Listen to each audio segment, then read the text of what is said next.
யான குடும்ப கதை. இதில் யார் நம்ம சிவசங்கரி எழுதுனது தான் சொல்ல முடியாது, அதுக்காக இப்படி சொல்கிறேன் நான். ஆனால் ரொம்ப நல்ல கதை, படிங்க, கேளுங்க, தயவுசெய்து கேட்டு சப்ஸ்கிரைப் பண்ணுங்கள். டிஃபன் சாப்பிட்டு விட்டு சரவணன் டேபிள் மேல் இருந்த மோகனா வைத்திருந்த மதிய சாப்பாடை எடுத்துக்கிட்டு கிளம்புறான். நான் கிளம்புறேன் பதில் எதுவும் புதாமல் அவன் பின்னால் வரா மோகனா கைவுறையையும் முகக்கவசத்தையும் மாட்டிய பின்பு வண்டியை ஸ்டார்ட் செய்து கையை வைத்து போய் வருகிறேன் என்று கையை காட்டிவிட்டு படியில் போனதும் அவள் அப்பாடான்ட்டு மோகனா படிக்கட்டிலே உட்கார்றா. வீட்டுக்குள் போக பிடிக்கவில்லை, சாப்பிட பிடிக்கவில்லை, எதுவுமே செய்ய பிடிக்கவில்லை. நெஞ்சு பூராவும் நம்ம என்று எரிச்சல் படுவதை உணர முடிந்தது. 7 மாதங்கள் முன்பு வரை அவளும் அவளுடன் வேலைக்கு போய் கொண்டிருந்தவள் தான். விடியற் காலையில் எழுந்து மதிய உணவை சமைத்து தனித்தனியாக டப்பாவில் நிரப்பி டிஃபன் செய்து சேர்ந்து அமர்ந்து சாப்பிட்ட கையோடு ஒன்றாக கிளம்பி பைக்கில் கிளம்பி விடுவார்கள். பல்லாவரத்தில் இருந்த தனியார் நிறுவனத்தில் அவளுக்கு வரவேற்பாளர் வேலை. சரவணன் ராயப்பேட்டையில் லாரி கம்பெனி ஒன்றில் மேனேஜராக இருந்தான். இவர்களுக்கு மனமாகி 3 வருடங்கள் பூர்த்தியாகிவிட்டன. குழந்தை இல்லை. வரும்போதும் வரட்டும் என்று 2 பேரும் இருந்தது. அதை ஒரு குறையாக அவர்கள் உணர்ந்ததே இல்லை. சரவணனை மணந்து கொண்டு முதல் நாளில் தாம்பரத்திலிருந்து 1/2 கிலோமீட்டர் உள்ளே தள்ளியிருந்த ஸ்ரீநகர் காலனியில் நுழைந்த போது அவள் பயந்துதான் போனாள். காலனி என்ற பெயரே ஒழிய அந்த வீட்டை சுற்றி சற்று தள்ளி இன்னொரு வீடு இருந்தது, அவ்வளவு தான். என்கிட்ட பணம் இருந்தது, அதனால் முதல்ல வீடு வாங்கிட்டேன். என்கிட்ட நிலம் வாங்கினேன், ஆனால் பேங்கில் லோன் போட்டிருக்காங்க, வந்ததும் கட்ட தொடங்கிடுவாங்க. நீ வேணா பாரு, 1 வருஷத்துக்குள்ளே காலனி நிறைஞ்சிடும். அவன் சொன்னது சரிதான். காலனி நிறையவில்லை என்றாலும் வெகு சீக்கிரத்தில் 7-8 வீடுகள் கட்டிக்கொண்டு ஆட்கள் குடி வந்து விட்டார்கள். முக்கியமாக மோகனாவின் பக்கத்து வீடு கட்டப்பட்டு சாரதா அக்கா வீடு நிறைய மனிதர்களோடு வசிக்க வந்த போது அவர்களோடு உட்கார்ந்து பேச நேரம் இல்லாத போதும் அவளுக்கு நிஜமாகவே அப்பாடி என்றிருந்தது. காலையில் அவளை அழைத்து கொண்டு சரவணன் கிளம்பினான். மாலையில் வேலை முடித்து கொண்டு திரும்பும்போது அவளையும் கூப்பிட்டு கொண்டு திரும்பி வந்து விடுவான். வரும் வழியில் தாம்பரம் மார்க்கெட்டில் காய்பழம், மளிகை பொருட்கள், இட்லி மாவு என்று தேவையானதை வாங்கி வந்து விடுவார்கள். ஞாயிறு அன்று மெதுவாக எழுந்து எண்ணெய் தேய்த்து குளித்து சாம்பார், உருளைக்கிழங்கு கறி என்று சமைத்து சாப்பிட்டு குட்டி தூக்கம் போட்டு மாலையில் தாம்பரத்தில் உள்ள தியேட்டருக்கு போய் சினிமா பார்த்துவிட்டு வருவது வாரம் தவறாமல் நடந்த விஷயம்.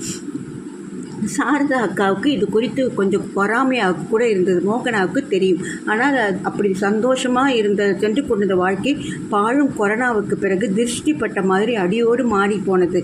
மார்ச் 3வது வாரம் 3 லாக்டவுன் அறிவித்த போது கூட அதை நினைத்து அவர்கள் பெருசாக கவலைப்படவில்லை. 1 மாதம் விடுமுறை என்ற சந்தோஷத்தோடு 2 பேரும் வீட்டில் இருந்ததில் விதவிதமாக வாய்க்கு ருசியாக சமைத்து சாப்பிட்டார்கள். கேரம் போர்டு விளையாடி மகிழ்ந்தார்கள். அப்போது பஜ்ஜி பக்கோடாலாம் செய்து சாப்பிட்டுருந்தாங்க. டிவியில் படம் பார்த்துட்டு இருந்தாங்க. அப்போ சரியாக 10 நாட்களுக்கு மேலும் சில நாட்கள் போவதற்குள் ஊரிலிருந்து அத்தனை கடைகளும், ஹோட்டல்களும், பொது இடங்களும், அலுவலகங்களும், ஏன் வழிபாட்டு தலங்கள் கூட முழுசாக மூடப்பட்டு ஆட்டோ, டாக்ஸி, பஸ்ஸு போக்குவரத்து ஒற்று மொத்தமாக நின்று போயிடுச்சு. அப்போ தான் அவங்களுக்கு நிலைமை தெரிஞ்சிச்சு. மோகனாவின் அலுவலகம் நிரந்தரமாக மூடப்பட்டது. அதில் வேலையை இழந்தாள். சரவணுக்கு போனால் போகிறது என்பது மாதிரி பாதி சம்பளம் கிடைத்தது. இனியும் விளையாட்டாய் இருக்கக்கூடாது என்று தீர்மானம் செய்த மோகனாவும் சரவணனும் திட்டமிட்டு சிக்கனமாக இருக்க ஆரம்பித்தார்கள். அரசு முன்வைத்த வேண்டுகோளின்படி வாசற்கதவை தாண்டாமல் வீட்டுக்குள்ளேயே அடைந்து கிடந்தார்கள். வாரம் ஒரு முறை சரவணன் மட்டும் முகக்கவசம், கையுறை அணிந்து தாம்பரத்துக்கு போய் கிடைத்த காய்கறிகளையும் வாங்கி வருவான். மஞ்சள், உப்பு தண்ணீரில் அவற்றை ஊற வைத்து கழுவி அவளை எடுத்து சமைச்சு சாப்பிடுவாங்க. 2 மாதங்கள் போவதற்குள் கொரோனாவில் பாதிக்கப்பட்டவர்கள் தீவிரமாக தனிமைப்படுத்தப்பட்டார்கள். இறந்தவர்களின் உடல்கள் உறவினர்கள் தரப்படாமல் மூட்டையாய் கட்டி புதைக்கப்படுவதையும் டிவியில் தொடர்ந்து செய்திகளாக பார்த்தபோது வயிறு கலங்கித்தான் போனது. ஒரு வீட்டில் கொரோனா அறிகுறி என்றால் கூட அந்த பகுதியே மாநகராட்சி நகரம் போல வைத்து தனிமைப்படுத்துவதில் சாரதா அக்கா கூட கண்ணால் பார்த்து மாதங்கள் பல ஆயின. ஆனால் யாராவது வீட்டை விட்டு வெளியே வந்தால் தானே. நல்ல வேலையாக பல மாதங்களுக்கு பிறகு லாக்டவுன் தளர்த்தப்பட்டது. 1 மாதமாக சரவணன் அலுவலகத்துக்கு சென்று வருகிறான். 1ஆம் தேதி முழு சம்பளத்தை கண்ணால் பார்க்க முடியுது. இன்னும் இந்த நிலைமை எத்தனை மாதங்களுக்கு? மூச்சை அடைக்கின்ற நிலையில் ஜெயில் வாழ்க்கை இன்னும் எத்தனை காலம்? சரி, இந்த அவஸ்தையில் இருந்து மீண்டும் கொஞ்சம் ஆசுவாசப்படுத்திக் கொள்ள ஊருக்கு போகலாம் என்றால் அதற்கும் சரவணன் சம்மதிக்கவில்லை. இன்று காலை சாப்பிட உட்கார்ந்தவுடன் தீபாவளிக்கு ஊருக்கு போகலாமா? மதுரைக்கு உங்கள் அம்மா அம்மா வீட்டில் இரு, இல்லை திருமணத்திலே எங்கள் அம்மா வீட்டில் போயிட்டு வரலாமா? 6 மாதமாக வீட்டை விட்டு வெளியிலே போகாமல் இருக்குது. பைத்தியம் பிடிச்ச மாதிரி இருக்குது. சாப்பிடுவதை நிறுத்திவிட்டு சரவணன் அவளை அழுத்த பார்த்தான். இப்போ தான் பஸ்ஸு ட்ரெயின் ஓட ஆரம்பிச்சிருக்கு. எனக்கு தெரிஞ்சு யாரும் இன்னும் பயணம் கூட செய்யலை. நேற்று லாரி புக் பண்ண வந்தவங்க கூட 2வது அலை வரப்போகுது, கவனமாக இருக்கணும்னு பேசிகிட்டு இருக்காங்க. எதுக்கு வம்பு விலை கொடுத்து வாங்கணும்? இப்போ வேணாம், பொங்கலுக்கு பார்த்துக்கலாம். பேச்சு அத்தோடு நின்றது.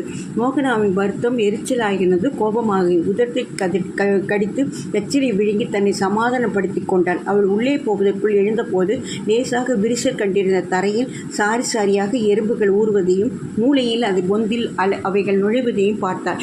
பிள்ளையார் எறும்புகள் கடிக்காது, ஆனால் எந்த ஒரு இனிப்பு பொருள் மீதும் நிமிஷத்தில் பொழு என்று மொய்த்து கொள்ளும். சமையல் கட்டு அறையில் 3வது தட்டில் சர்க்கரை டப்பாவில் இருப்பது எப்படித்தான் இதுங்களுக்கு தெரியுமோ? எங்கு மாற்றி மாற்றி வைத்தாலும் நிமிஷத்தில் வாசனை பிடித்து கொண்டு மறுபடியும் மொய்க்க வந்துவிடும். இது என்ன மொப்பு சக்தியோ? காலையில் கூட டப்பாவில் இருந்த சர்க்கரையை முரத்தில் கொட்டி கையில் தட்டி விட்டது ஞாபகத்துக்கு வர மோகனாவுக்கு எரிச்சலும் கோபமும் அதிகமாயிட்டது. அந்த எறும்புகளை பார்த்து சனியன்கள் வாய் விட்டு எறும்புகளை மனசார திட்டினாள். எப்படி துரத்தினாலும் எறும்புகள் பவுடர் போட்டால் கூட திரும்ப திரும்ப வந்து உயிரை எடுக்குது. எறும்புகளை ஏதாவது செய்ய வேண்டும் என்ற ஆத்திரமெழ அடிப்படையில் தான் இவை ஒன்றின் மேல் ஒன்றாக செல்கின்றது என்ற விவரம் தெரிந்ததால் வரிசையாக எந்தவித கட்டுப்பாடுகளும் ஊர்ந்து சென்று கொண்ட வரிசையில் நடுவில் ஆள்காட்டி விரலால் குறுக்கே ஒரு கோடு போட்டாள். பாதியில் எதிர்பார்க்காமல் தடை மாறியதில் மறுபடியும் வரிசை மறந்து தாறுமாக ஓட ஆரம்பித்தது. மீண்டும் இன்னொரு இடத்தில் மோகனா குறுக்கே கோடு போட இன்னொரு எறும்பு ஏகத்துக்கு குழம்பி அப்படியும் இப்படியும் சிதறியது. மூலையில் இருந்த பொந்தில் அருகில் சென்று பார்த்தபோது இறந்து போன ஈசல் ஒன்றை சில எறும்புகள் சேர்ந்து இழுத்து கொண்டு போவது கண்ணில் பட்டது. ஒரு உந்துதலில் மோகனா விரலால் அந்த ஈசலை ஒரு சுண்ட அது 2 அடி தள்ளி போய் விழ பொந்தின் அருகில் இருந்த எறும்புகள் எதுவும் புரியாமல் கண்ணா பின்னா என்று சுற்றி கொண்டிருந்தது. அந்த தவிப்பை பார்த்து மோகனா ரசித்தாள்.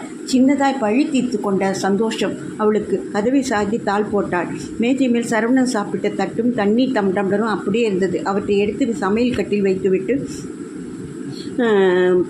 மேஜையில் இருந்த பாத்திரங்களை நகர்த்தும் நங்கு என்று நகர்த்தி வைத்தார். வேண்டாவிற்பாக 2 இட்லிகளை தட்டில் வைத்து சாப்பிட்டார்.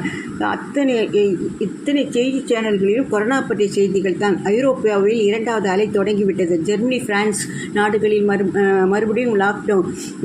இந்த பாழாப்பன கொரோனாவை தவிர வேறு செய்திகளே இல்லையா? சேனலில் மாற்றிக்கொண்டே வந்த போது மனநல ஆலோசனை ஒரு சேனலில் பேசுவதை கேட்டு அவர் கேட்குறா. அதாவது இடம் மாறும் கோபம் நம்மில் பலரிடம் சகஜமாக காணப்படும். அது ஒரு விஷயம்தான். ஆஃபீஸில் மேலதிகாரி திட்டினால் அவரிடம் பதிலுக்கு கோபத்தை காட்ட முடியாதவர்கள் வீட்டில் மனைவியிடம் அதை வெளிப்படுத்துவது. புருஷன் திட்டி அடித்தால் அது குறித்து எதுவும் செய்ய முடியாத கையாலாகாத மனைவிகள் குழந்தைகளை காரணமில்லாமல் அடிப்பது. இந்த மாதிரி நம்மையும் அறியாமல் நாம் செய்வதை இடம் மாறும் கோபம் என்கின்றோம். நம்மை விட பலசாலி அல்லது உயர்ந்தவர்களாக இருப்பவர்களின் எழும் கோபத்தை அவர்களையும் காட்ட இயலாததால் நம்மை எதிர்க்க முடியாத நம்மை விட பலகீனமானவர்களிடம் நம் கோபத்தையும் ஆத்திரத்தையும் காட்டுவதற்கு பெயர்த்தான் இடம் மாறும் கோபம். யோசித்து பார்த்தால் நம் ஒருவருக்கும் இந்த தருணங்களில் இப்படி நடந்து கொண்டிருக்கிறது புரியும். தொடர்ந்து மனநல மருத்துவர் பேசிக்கினே இருக்காரு. மோகனா கையில் இருந்த தட்டை கீழே வைத்துவிட்டு சொடுக்கு போட்ட மாதிரி நிமிர்ந்தார். இடம் மாறும் கோபம். கொரோனா மேலும் சரவணன் மேலும் எழுந்த கோபத்தைத்தான் அதை குறித்து எதுவும் செய்ய முடியாத நிலையில் வாயில்லா ஜீவராசிகளிடம் தன் கோபத்தை வெளிப்படுத்தினேனோ. ஒரு நிமிடம் அப்படியே உட்கார்ந்து எழுந்தவள் ஏதோ நினைத்து கொண்டு இட்லியில் கொஞ்சம் விண்டு சர்க்கரையில் புரட்டி எடுத்துக்கொண்டு வாசலுக்கு போனாள். சுவர் ஓரத்தில் சாரியாக கட்டுப்பாடுடன் சென்று கொண்டு எறும்புகளை அறுக்கி சென்று குனிந்தார். 2ஆக மடிந்து உட்கார்ந்து இட்லியை பொந்தில் சுற்றி உதிர்த்து போட்டார். 2 அடி தள்ளி கிடந்த ஈசலை தூக்கி பொந்தின் வாசலில் போட்டார். சின்ன குரலில் சாரி என்று சொன்னபோது இந்த நாழிகை உள்ளுக்குள் பொங்கிக் கொண்டிருந்த எரிச்சலும் கோபமும் மறந்து மோகனா அழ வேண்டும் போல இருந்தது. இடம் மாறும் கோபம்.